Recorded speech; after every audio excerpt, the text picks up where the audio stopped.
Hey, here's a quick conversation. It was that extra that we talked about before from my cousin Vinny. She was on breakfast this morning. It's actually both the gold chain. Look, it's actually no shade because we just did this about the guy in the other story, so this is no shade at a female. But it's both the chain and the slick back hair. That's the my cousin Vinny. Yeah. Sort of. It's a. I'm not saying it's a bad look either. I'm just making an observation. Hey, look, there's not enough money for stuff. Forget about it. Yeah. Just forget about it. Fugazi. Okay. So they talked a bit about the voting. Prisoners losing their votes, losing the right to vote. We talked about this last night. I thought we should get a little bit from the government themselves and see when they get asked about it what they were actually thinking about prisoners losing the rights to vote. I want to move on to prisoner voting rights. Big decision from Cabinet around those. What are your thoughts on that and whether actually that's fair as well? Is this really the biggest issue we have for law and order right now? I do question that. We've recently seen a 96% increase in methamphetamine use in New Zealand.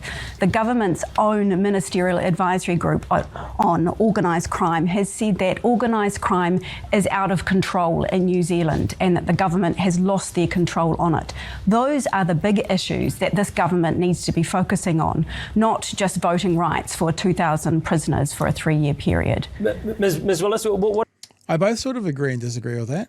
I think you can do, like, forget the law, like we're talking about, but you can focus on minor things and significant things at the same time. I don't think it has to be one or the other. I guess what Jenny's saying, though, is you aren't actually focusing on the other one. You know, you're focusing on your government's focusing on passing legislation about men and women, and you know it's like you're not focusing on the more serious one. I think that's completely valid.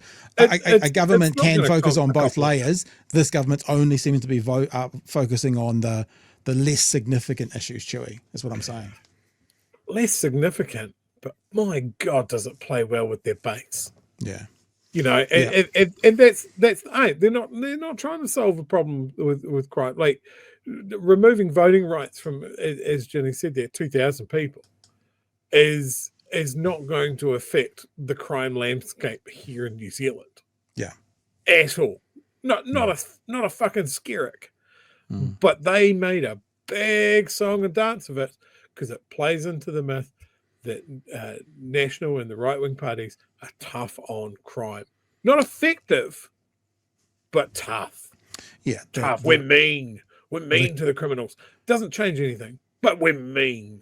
The comments that the Prime Minister made yesterday when he was asked about the human rights situation when it comes to taking their votes away, and remember the 3 words he said? I don't care. Don't care.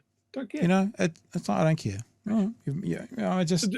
How do we tie that into what he said on election night that he was going to be the Prime Minister for all New Zealanders? Yeah, and even the ones in prison. And how does that tie into Mr. Seymour's conversation about we should all be treated equally under the law?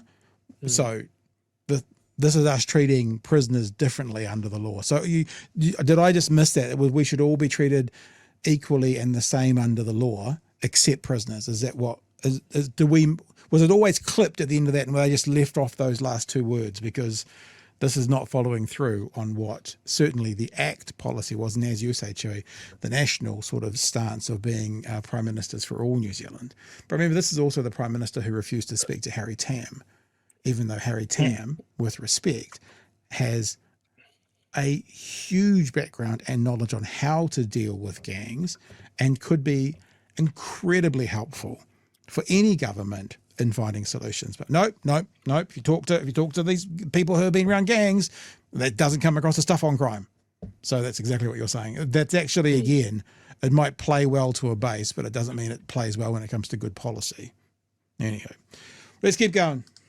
Ms. Willis, what about the legal footing that the government is on? Is it legally sound to be making this move? Yes, it absolutely is, because this is fundamentally about our rights and our responsibilities in a fair society.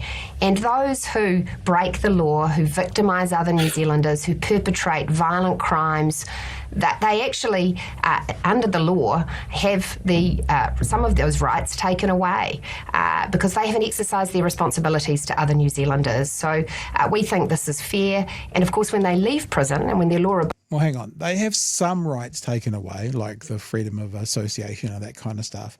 But this is a new one. Are you suggesting just because they've had some rights taken away, that means you can take all of their rights away?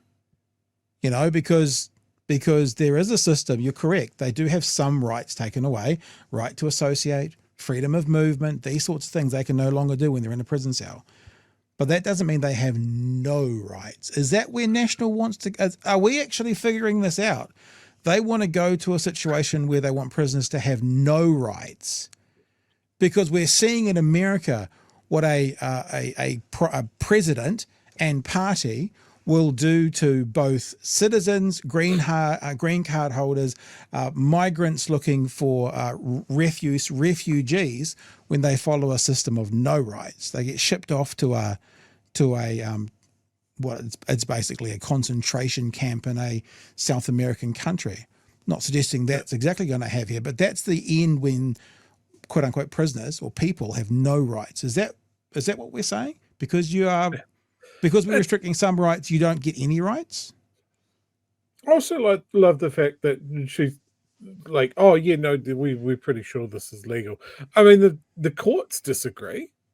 The courts have already stated that it's a breach of human rights. So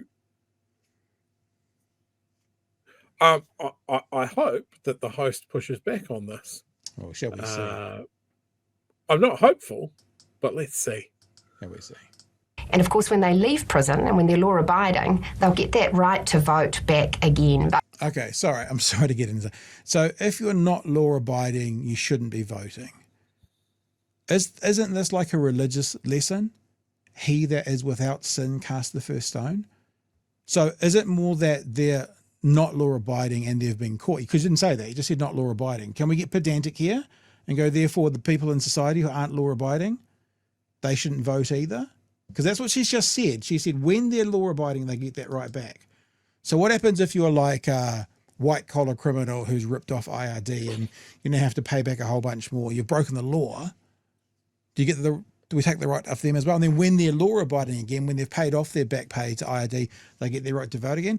Or does that not play quite so well with your audience? Certainly because you're talking to your audience primarily about brown people. Maybe that's why it plays much better to your audience. Maybe. of course, when they leave prison and when they're law-abiding, they'll get that right to vote back again. But fundamentally, we're sending a message that this is not a government that tolerates criminal offending. We're on the side of victims, and we make no apologies for that.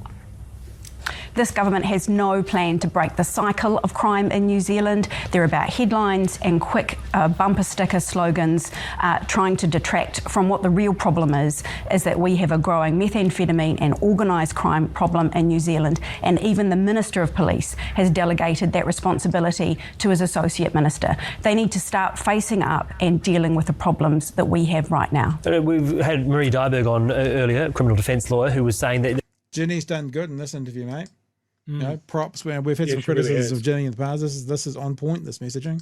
Criminal defence lawyer who was saying that these are rights that prisoners should have too. But a lot of people writing in to our inbox today saying, well, if you're going to abuse those rights when you're out in society, why should you have those rights? Yeah, a lot of people writing in. You get that, Chewie? Who watches TV in the morning these days? What do you think the demographic of those people? Interesting, he said writing in. He didn't say emailing. They probably were getting delivered by telegram and courier pigeon, I suspect. I'm thinking, just because I'm a judgy kind of a prick, very old, very white people, because who else is watching breakfast radio? To the TV Guide. Yeah. Those people have those people. those people. Yeah. Why should you have those rights when you're in prison? If we're serious about breaking the cycle of crime in New Zealand and those prisoners who have just had a shorter sentence, if we're serious about reintegrating them and giving them a society which they can function in, voting's part of that. Yep. And so we believe that taking those rights away is simply a short statement from this government to try and demonstrate they're being tough when they're not actually dealing with the real issues that are driving crime in New Zealand. Great messaging. Well done, Jenny. Props for that. And that's what we said last night. You know, these people are already isolated and rejected by society en masse. And what you're doing now is just giving them another reason to be rejected by society en masse. I don't think it's smart. And I don't think it's going to give you, government, the outcome, meaning the downstream effect that you think it will do. You know, what you're doing is not stirrick and cat. That was supposed to be carrot and stick. It's just stick. And there's no carrot at all there, you know? But they've done things wrong. They're in prison. They're getting punished. Oh, that's their punishment. Their punishment is being in prison. Their punishment is also not also being in prison and having all your rights taken off you. It's like their punishment is being in prison. That's it. Yeah. Now you're almost doubly punishing them. And like we said last night, if you missed the show, Māori are disproportionately in prison compared to Europeans. And I don't just mean there's more Māori in prison. Research shows clearly, right? We showed it last night, that when committing the same crime, when having the same conviction, twice as many Māori get jail time than non-Māori, than Europeans. So that means following this whole voting thing, you are disproportionately impacting on the Māori community because more of them get put in prison for the same things that Europeans do in this racist justice system that we have. So, you know, should we keep going? Should we debate that one? I think that's a pretty good debate, Chewie, about white privileges. If ever I've heard it. People want to argue there's no such thing. Go on, challenge that one.